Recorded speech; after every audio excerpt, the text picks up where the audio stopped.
Que feriez-vous si la personne que vous avez pleuré pendant 3 ans se tenait à une douzaine de mètres de vous, en train de rire, tenant la main d'un enfant et ayant l'air absolument imperturbable? Alors que vous pouviez à peine traverser un mardi sans avoir l'impression que le sol allait vous engloutir tout entier? Bienvenue à nouveau sur La vraie vengeance d'un père. Prenez vos encas, installez-vous confortablement, et n'oubliez pas, les personnes dans ces histoires ont eu toutes les chances de bien se comporter. Elles ont simplement fait le mauvais choix. Laissez un commentaire et assurez-vous de vous abonner. Vous allez adorer. Laissez-moi planter le décor pour vous. Bordeaux, France, en juin. Le genre d'après-midi où le soleil frappe les pavés exactement comme il faut, et où même les pigeons ont l'air de sortir d'un tableau. J'étais là pour une conférence professionnelle. Je suis ingénieur en structure, alors oui, mon idée des vacances, c'était d'inspecter l'architecture classique française et de faire semblant que c'était amusant. Ne me jugez pas. Mon collègue et meilleur ami, je l'appellerai Damien, avait été celui qui m'avait traîné hors de la chambre d'hôtel ce soir-là. J'avais la ferme intention de commander le service d'étage, de regarder quelque chose de stupide à la télévision, et de dormir à 21h comme l'homme émotionnellement épuisé que j'étais. Mais Damien, que Dieu bénisse son âme têtue, a frappé à ma porte à 20h45, sa veste déjà sur le dos et ce regard sur le visage. Vous connaissez ce regard, celui qui dit « J'ai déjà décidé pour nous deux ». Il m'a dit « Vince, tu es venu à Bordeaux 2 fois et tu ne t'es jamais assis à la terrasse d'un vrai café. C'est littéralement criminel. Prends ta veste. » Je lui ai dit « Damien, je suis fatigué. » Il a répondu « Tu es toujours fatigué. Tu es fatigué depuis 8 ans. Le café est à 2 rues d'ici. Bouge. » Et c'est ainsi, mesdames et messieurs, que je me suis retrouvé assis à un petit café en plein air sur la place de la Comédie, sirotant un spritz que je n'avais pas demandé, regardant les touristes trébucher les uns sur les autres pour essayer de prendre la photo parfaite. Complètement ignorant que mon monde entier était sur le point d'exploser. Maintenant, avant d'aller plus loin, laissez-moi vous parler de ma femme. Elle s'appelait Clara. Clara Marie Chardon. Elle avait ce rire qui pouvait vous gêner dans un restaurant calme et vous faire l'aimer pour ça quand même. Nous nous sommes rencontrés à la fête d'anniversaire d'un ami commun à Lyon. Elle a renversé du vin rouge sur ma chemise blanche, m'a regardé droit dans les yeux et a dit « C'est de ta faute, tu n'avais qu'à pas porter de blanc à une soirée. » Je l'ai épousée 14 mois plus tard. Je sais. Je sais. Il y a 8 ans, Clara est partie en voyage entre filles, une croisière sur la Méditerranée avec ses 2 meilleures amies, Sandrine et Béatrice. Je me souviens être resté au terminal de départ avec ses bagages, faisant semblant de ne pas aller la regretter comme un membre amputé. Elle m'a embrassé 2 fois, m'a dit de ne pas manger des céréales au dîner tous les soirs, et a franchi ses portes en faisant rouler sa petite valise Bordeaux. 4 jours plus tard, j'ai reçu un appel téléphonique.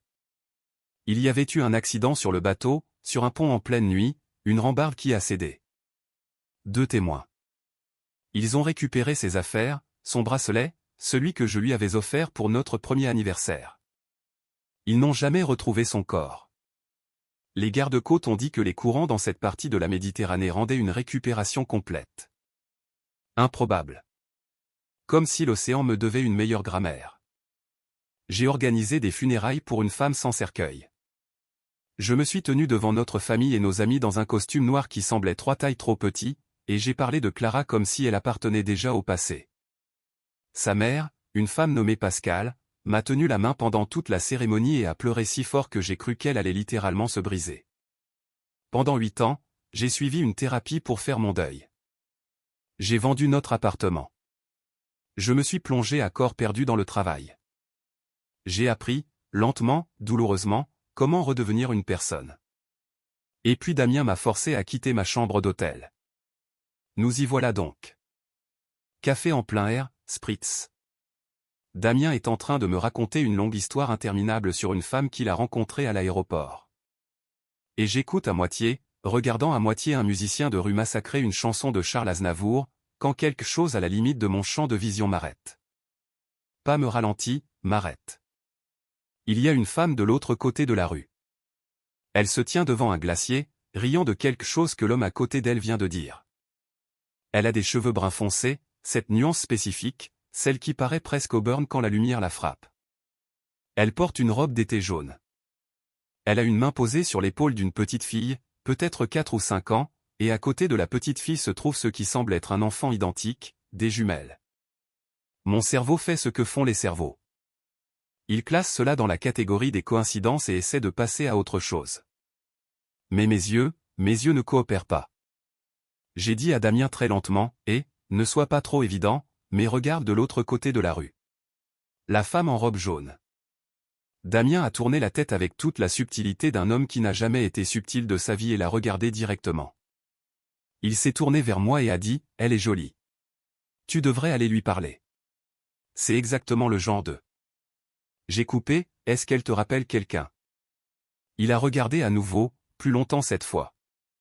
Et j'ai vu le sourire disparaître de son visage comme l'eau qui se vide d'une baignoire. Il s'est tourné vers moi et n'a rien dit, ce qui, si vous connaissez Damien, est la chose la plus terrifiante dont il soit capable. J'ai dit, dis quelque chose. Il a répondu, Vince. J'ai dit, je sais ce que je suis en train de regarder, Damien. Dis quelque chose. Il a posé son verre et a dit très doucement, c'est probablement juste quelqu'un qui lui ressemble.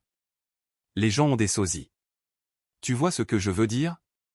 C'est une coïncidence. C'est. Voyez-vous, Clara avait une petite tache de naissance en forme de croissant juste sous l'oreille gauche. À peine visible à moins de savoir qu'elle était là. Le genre de détail que vous ne connaissez que si vous avez été assez proche, assez longtemps. La femme de l'autre côté de la rue a penché la tête pour dire quelque chose à l'homme à côté d'elle. Et c'était là, juste sous son oreille gauche, une petite tache en forme de croissant.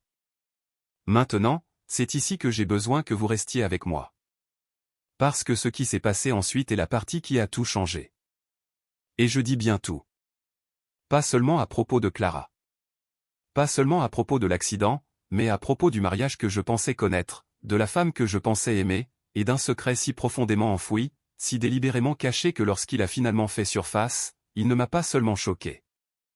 Il a réécrit chaque souvenir que j'avais. Mais avant d'en arriver là, j'ai besoin que vous compreniez ce que j'ai fait ensuite. Parce que je n'ai pas traversé cette rue. Je n'ai pas crié son nom. Je n'ai pas pleuré, je ne suis pas resté figé, et je n'ai pas fait d'esclandre au milieu d'une rue bordelaise comme un homme déséquilibré qui aurait vu un fantôme. Non. J'ai pris mon verre. J'ai pris une longue et lente gorgée, et j'ai dit à Damien très calmement, j'ai besoin que tu prennes une photo tout de suite sans qu'elle te voie. Damien m'a regardé comme si j'avais suggéré quelque chose d'illégal. Je l'ai regardé à mon tour et j'ai dit, Damien, la photo, maintenant. Il a pris son téléphone, et cette photo, cette unique photo floue, prise sous un mauvais angle par un homme aux mains tremblantes, est devenue le premier fil sur lequel j'ai tiré. Et oh, comme tout s'est détricoté. Si vous êtes arrivé jusqu'ici, rendez-nous un petit service. Abonnez-vous. Beaucoup de gens regardent sans jamais le faire, mais cela ne vous coûte rien et signifie tout pour nous. Merci sincèrement. Laissez-moi vous dire quelque chose sur le fait d'être ingénieur. Nous ne sommes pas des gens dramatiques par nature. Nous ne devinons pas. Nous ne présumons pas. Nous ne regardons pas un pont en ruine en disant « j'ai le sentiment qu'il va tenir ». Nous mesurons. Nous vérifions. Nous suivons les preuves jusqu'à ce qu'elles nous disent quelque chose que nous pouvons réellement soutenir. Alors quand je vous dis que j'ai passé la nuit entière après ce café, assis sur le bord de mon lit d'hôtel à fixer une photo floue sur le téléphone de Damien, oscillant entre c'est absolument Clara et tu as perdu la tête, Vincent? J'ai besoin que vous compreniez que ce n'était pas moi qui faisais un drame. C'était moi qui faisais la seule chose que je savais faire, essayer de trouver des preuves. Damien n'avait presque pas dormi non plus. Il a frappé à ma porte à 7 heures le lendemain matin, tenant 2 cafés et portant la chemise de la veille. Il m'a tendu une tasse, s'est assis dans le fauteuil près de la fenêtre et a dit « D'accord, explique-moi ». J'ai dit « T'expliquer quoi ?» Il a dit « Peu importe ce qui se passe dans ta tête en ce moment, parce que tu fais cette tête. » J'ai demandé « Quelle tête ?» Il a répondu « La tête que tu faisais quand tu as compris que l'immeuble Montaigne avait un problème de fondation 8 mois avant que quiconque ne le remarque. La tête silencieuse et dangereuse. Cette tête-là. » J'ai presque souri. Presque. J'ai affiché la photo sur son téléphone et l'ai posée sur la table entre nous. Nous l'avons tous les deux regardée. Une femme en robe jaune, légèrement floue, surprise en plein rire. Un homme à ses côtés. 2 petites filles. J'ai dit, elle s'appelait Clara, et cette femme a ses cheveux, sa carrure, son rire. Damien, je pouvais voir son rire depuis l'autre côté de la rue, et je l'ai reconnu avant même de l'entendre. Et la tache de naissance pourrait être une coïncidence. J'ai dit qu'elle était en forme de croissant, sous l'oreille gauche, à la position exacte. Il est resté silencieux un long moment. Puis il a dit, alors qu'est-ce que tu dis, Vince? Qu'elle a simulé sa mort? J'ai dit, je ne dis rien pour le moment. Je dis que j'ai besoin de retrouver cette femme. Damien s'est penché en arrière et s'est frotté le visage des deux mains, comme il le fait quand il sait qu'il ne pourra pas me dissuader de quelque chose. Il a dit, bien sûr que tu en as besoin. J'ai dit, le glacier. C'était sur la place. Les gens retournent dans les endroits qu'ils aiment. On y retourne. Il m'a regardé un long moment, puis a dit, tu sais quoi? D'accord. Mais si ça s'avère être une Française au hasard qui ressemble juste à Clara, tu me dois de vraies vacances avec une plage et aucune architecture. J'ai dit, marché conclu. Nous sommes retournés dans cette rue le lendemain matin. Et le matin d'après. Au troisième jour, je me sentais légèrement déséquilibré, assis au même café, commandant des cafés dont je n'avais pas besoin, observant un glacier comme une sorte de détective privé sous-payé dans un film où personne ne gagne. Et puis, l'après-midi du troisième jour, elle est sortie d'un bâtiment à 4 portes du glacier. Pas de jumelles cette fois. Pas d'homme, juste elle. Un sac en toile sur une épaule, des lunettes de soleil, se déplaçant avec cette confiance spécifique et tranquille dont j'avais mis 14 mois à tomber amoureux et 3 ans à essayer d'oublier. Damien l'a vue en même temps que moi. Il a dit, Vince. J'étais déjà debout. Il a attrapé mon bras et a dit, attends, c'est quoi le plan, là? J'ai dit, je vais passer près d'elle, assez près pour voir son visage correctement. Il a demandé, et si c'est elle? J'ai répondu, alors je trouverai la suite. Il a dit, c'est sincèrement le pire plan que j'ai jamais entendu. Mais il a lâché mon bras. J'ai traversé la rue. Et je veux être honnête avec vous, mon cœur faisait quelque chose de complètement non professionnel dans ma poitrine. 8 ans de deuil, de thérapie, à apprendre comment respirer autour de l'absence de cette femme. Et maintenant, chaque pas que je faisais vers elle me donnait l'impression de marcher dans du ciment frais. J'ai ralenti mon rythme. Elle regardait quelque chose dans son sac en toile. Je suis arrivé à environ 3 mètres. Elle a levé les yeux et j'ai arrêté de marcher. C'était son visage. Chaque trait que j'avais mémorisé et essayé d'oublier. La pente de son nez. La légère cambrure d'un sourcil plus haut que l'autre.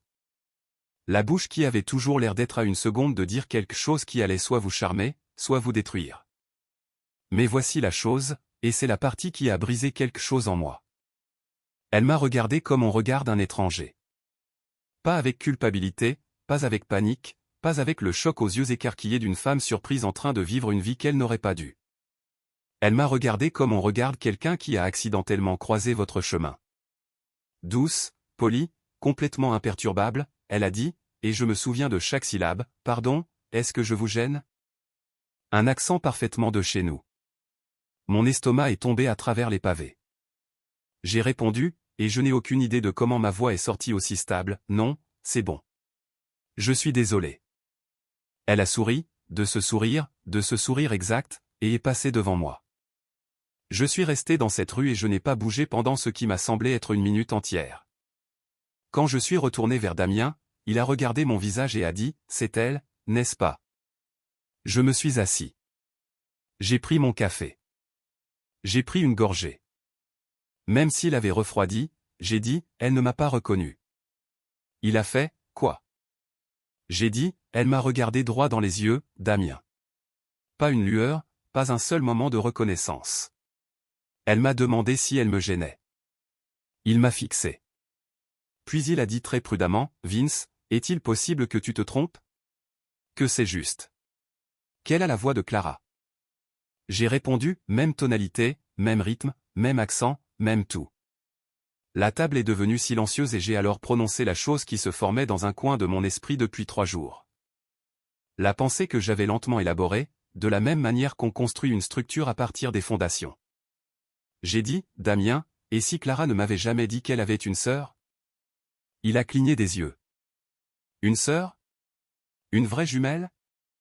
J'ai continué, et si Clara avait une jumelle que personne dans sa vie, personne dans ma vie n'a jamais connue? Damien a ouvert la bouche. Je l'ai fermée. Je l'ai rouverte. Il a dit, c'est Vince. C'est de la folie. Comment on cache une sœur jumelle à son mari? J'ai répondu, de la même façon qu'on cache n'importe quoi. Très prudemment et avec une très bonne raison. J'ai sorti mon téléphone. J'ai ouvert mes contacts et j'ai fait défiler jusqu'à trouver un nom que je n'avais pas appelé depuis 3 ans. Pascal, la mère de Clara. Damien a vu le nom et ses yeux se sont écarquillés. Il a dit, tu appelles sa mère là, maintenant, depuis la France. J'ai dit, Damien, si je me trompe, cette femme vient de perdre sa fille. Je sais ce qu'elle a perdu, ai-je dit doucement. Je l'ai perdue aussi. Il s'est tu. J'ai appuyé sur appel. Le téléphone a sonné 4 fois. Puis une voix familière, fatiguée, plus vieille que dans mes souvenirs, mais indubitable, a résonné au bout du fil. Elle a dit, allô. J'ai dit, Pascal, c'est Vincent. 3 pleines secondes de silence. Et dans ces 3 secondes, j'ai entendu quelque chose qu'aucune mère en deuil ne devrait produire au son du mari de sa fille morte l'appelant de nulle part après des années de silence. J'ai entendu de la peur. Pas de la surprise, pas du soulagement, pas la chaleur larmoyante d'une femme renouant avec le gendre qu'elle a autrefois aimé. Une peur froide, indubitable, soigneusement contrôlée. Elle a dit, Vincent, mon Dieu, c'est. D'où appelles-tu?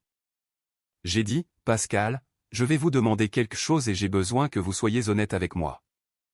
Elle a répondu, bien sûr, mon chéri. Qu'est-ce que c'est? J'ai dit, est-ce que Clara avait une sœur? Silence.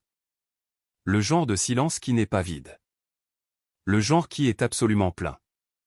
Elle a dit, quoi, Vincent? Quel genre de question? J'ai dit, Pascal. Un autre silence, plus court cette fois. Et puis, à peine plus aucun murmure, à qui as-tu parlé? Pas non, bien sûr que non. Pas de quoi parles-tu? À qui as-tu parlé? J'ai regardé Damien de l'autre côté de la table. Son visage était devenu complètement pâle. J'ai dit, à personne, mais je crois qu'il est temps que vous et moi ayons une très longue conversation. Elle a raccroché. Et c'est là, cette tonalité dans mon oreille, debout dans une rue de Bordeaux à la mi-juin, que j'ai compris exactement que la mort de Clara n'était pas le secret. La vie de Clara l'était. Si vous écoutez depuis un moment et que vous voulez que des histoires comme celle-ci continuent d'arriver, cela aide vraiment si vous appuyez sur ce bouton j'aime et que vous vous abonnez. 97% des gens ne le font jamais, mais c'est ce qui fait tourner tout ça. Alors, merci, vraiment. Voici quelque chose que personne ne vous dit sur la découverte d'un secret qui bouleverse une vie. Ça n'arrive pas comme un éclair. Ça ne vous frappe pas d'un seul coup dans un moment clair et dramatique où tout devient limpide, où la musique monte et où vous comprenez enfin. Ça arrive comme un dégât des eaux. Lentement, silencieusement, et le temps que vous le voyez, les murs sont déjà ruinés. Pascal m'avait raccroché au nez, ce qui, pour être honnête, m'en disait plus que n'importe quelle réponse qu'elle aurait pu donner. J'ai écouté cette tonalité pendant environ 4 secondes. Puis j'ai réservé un vol pour rentrer chez moi. Damien m'a regardé de l'autre côté de la table du café et a dit, il nous reste encore 2 jours pour la conférence. J'ai dit, je sais. Il a dit, tu pars quand même, n'est-ce pas? J'ai répondu, Damien, cette femme a raccroché à la seconde où j'ai mentionné une sœur. Elle n'a pas nié. Elle n'a pas ri. Elle m'a demandé à qui j'avais parlé. Ce n'est pas la réaction d'une mère en deuil face à une question étrange. C'est la réaction d'une femme qui attend un appel téléphonique précis depuis 8 ans et qui est terrifiée à l'idée qu'il soit enfin arrivé. Il m'a fixé un long moment. Puis il a appelé la compagnie aérienne lui-même pour changer son propre billet. J'ai dit, tu n'es pas obligé de venir. Il a répondu, Vincent, tu as un jour essayé de manger des céréales au dîner 4 soirs de suite après la mort de Clara.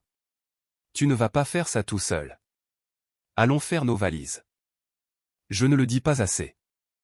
Damien est la meilleure personne que je connaisse. Pascal vivait à Saint-Germain-en-Laye, en région parisienne. Une maison tranquille dans une rue tranquille que j'avais visitée des dizaines de fois pendant mon mariage et une poignée de fois après les funérailles. Le genre de maison qui sentait l'assouplissant et qui avait beaucoup trop de coussins décoratifs. Je m'y étais toujours senti le bienvenu. Je ne me suis pas senti le bienvenu quand j'ai frappé à cette porte. Elle l'a ouverte après une longue pause, assez longue pour que je sache qu'elle avait regardé par le Judas et pris une décision quant à savoir si elle allait répondre. Elle était plus petite que dans mes souvenirs. Plus grise. Elle avait l'air d'une femme qui portait quelque chose de lourd depuis si longtemps qu'elle avait oublié ce que ça faisait de se tenir droite. Elle a dit, Vincent. J'ai dit, Pascal, je peux entrer? Elle a reculé et m'a laissé entrer sans un mot de plus. Nous nous sommes assis dans le salon, ce même salon où j'avais autrefois regardé le football avec son défunt mari, où Clara et moi avions annoncé nos fiançailles, où je m'étais assis dans un brouillard après les funérailles, mangeant un gratin dont je ne sentais pas le goût. Pascal a croisé les mains sur ses genoux et m'a regardé comme les gens regardent un verdict qu'ils redoutent. Je n'ai pas perdu de temps. J'ai dit que je l'avais vue à Bordeaux. J'étais à 3 mètres d'elle. Elle m'a parlé et ne m'a pas reconnu, ce qui veut dire qu'elle a soit un grave problème médical, soit qu'elle n'est pas Clara. Le silence s'est étiré si longtemps que j'ai cru qu'elle allait simplement refuser de parler. Et puis elle a expiré lentement, complètement, comme une femme posant un sac qu'elle portait depuis 8 ans. Et elle a dit, elle s'appelle Cara. Je veux que vous preniez un moment pour assimiler ça. Cara. Une lettre de différence.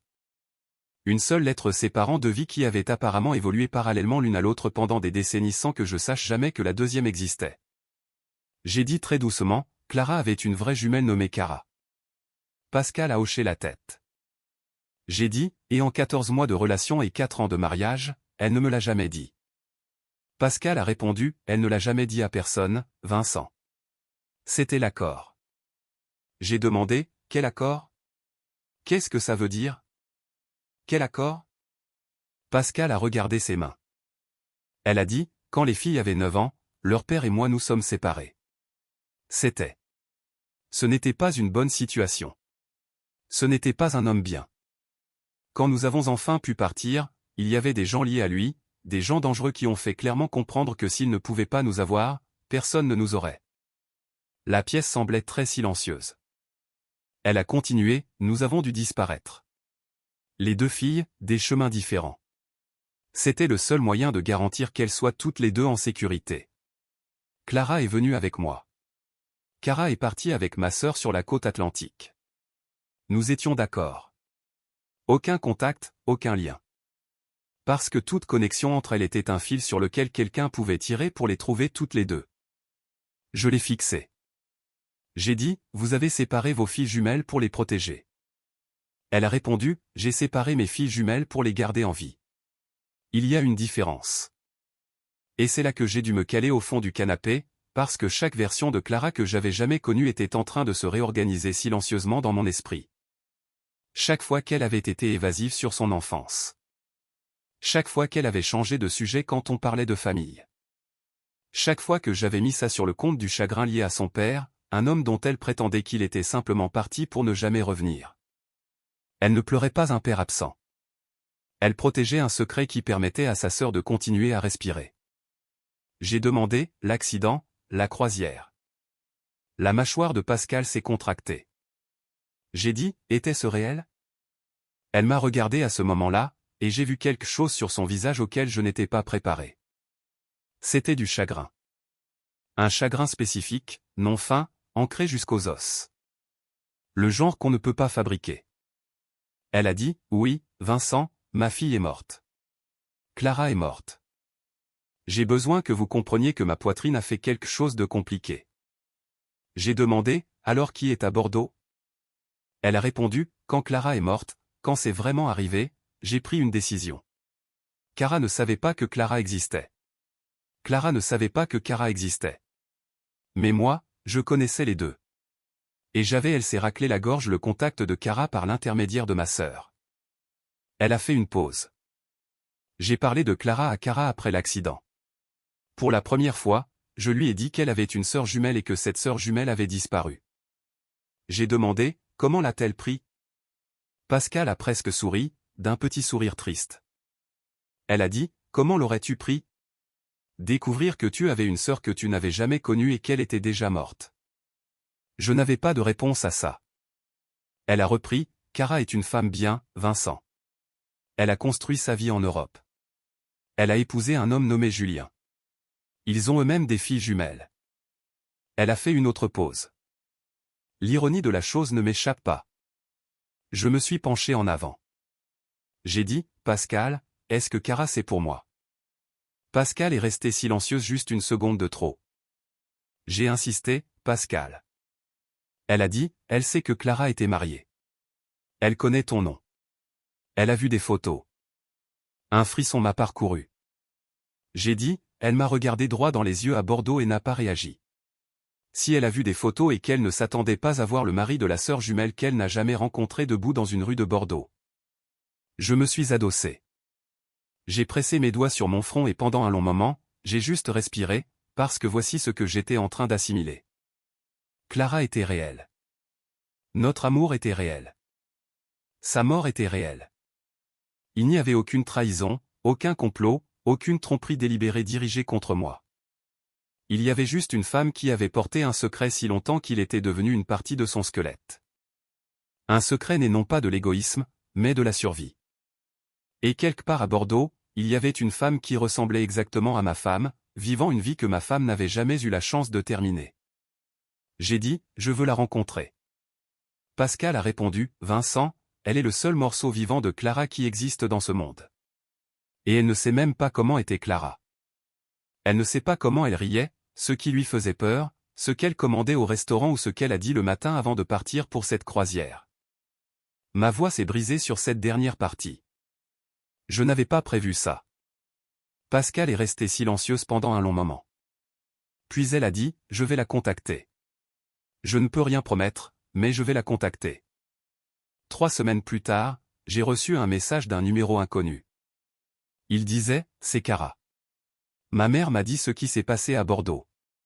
Je pense que j'aimerais qu'on se parle si vous y êtes ouvert. J'ai beaucoup de questions sur ma sœur. J'imagine que vous en avez quelques-unes aussi. J'ai lu ce message 4 fois. Puis j'ai appelé Damien. Il a décroché à la 2e sonnerie et j'ai dit, elle m'a contacté. Il a dit, Cara. J'ai dit, ouais. Il a demandé, comment tu te sens? J'y ai réfléchi honnêtement, pleinement, pour la première fois sans le poids des soupçons, du choc ou du chagrin qui brouillait tout. J'ai répondu, c'est comme si j'allais pouvoir parler de Clara à quelqu'un. Quelqu'un qui n'a jamais pu la connaître, quelqu'un qui le méritait. Damien est resté silencieux un moment, puis a dit, alors rappelle-la, Vince. Je l'ai fait. Et cette conversation a duré 4 heures.